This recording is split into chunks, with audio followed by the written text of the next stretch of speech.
বন্ধুরা, আজ আমি ময়ূর মেলং 2M এর রিভিউ দেবো। আনবক্সিং তো আগেই হয়ে গেছে, তাই আর নতুন কিছু নেই। এটার অ্যাক্সেসরিজ বক্সে একটা স্ক্রু ড্রাইভার বাদ দিয়ে আর দুটো কাগজ বাদ দিয়ে আর কিছুই নেই। আর একটা হার্ড প্লাস্টিক থাকে বক্সের মধ্যে। এইসব মেন জিনিস না, মেন জিনিস হলো আমাদের কিউবটা ম্যাট ফিনিশ, কিন্তু আমি লিউব দিয়েছি বলে আপনাদের ক্যামেরায় চকচকে লাগছে হয়তো। এবার কিউবের টার্নিং কেমন,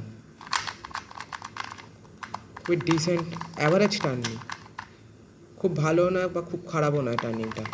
কিন্তু যারা বিগিনার তাদের জন্য কিউবটা ভালো, কিন্তু যারা অ্যাডভান্স সলভিং করে তাদের জন্য কিউবটা মোটেই রেকমেন্ডেড নয়। প্রাইস কম হলেও ময়ূর কিউব তো, তাই জন্য একটু চিপ কোয়ালিটির কিউব। প্রথম খুব স্মুথ লাগবে, কর্নার কাটিং ভালো থাকবে, কিন্তু যত দিন যাবে কিউবটা স্লো হতে শুরু করবে, খসখসে করবে, আওয়াজ করবে। আমি একটু লিউব দিয়েছি বলে তাই জন্য এখন মনে হচ্ছে কিউবটা স্মুথ, কিন্তু আদতে স্মুথ নয় কিউবটা। যদি আপনাদের লিউব কেনার পয়সা থাকে তাহলে আপনি কিউবটা নিতে পারেন, কিন্তু বিগিনার কিউবারদের লিউব কেনার পয়সা থাকে না বলে তাদের জন্য আমি এই কিউবটা রেকমেন্ড করবো না।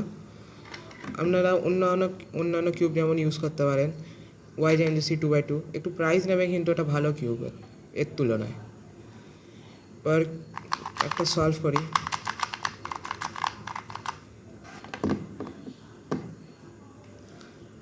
আমার এখনও টাইমার কেনা নেই, তাই জন্য আর টাইমারে আপনাকে ভিডিওটা দেখাতে পারছি না।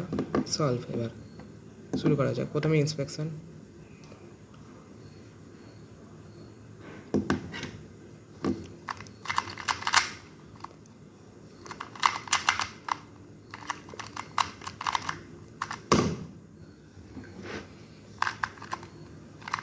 টার্নিং অত ভালো নয় কিউবটা, কিন্তু বিগিনার কিউবারদের জন্য এই কিউবটা ভালো।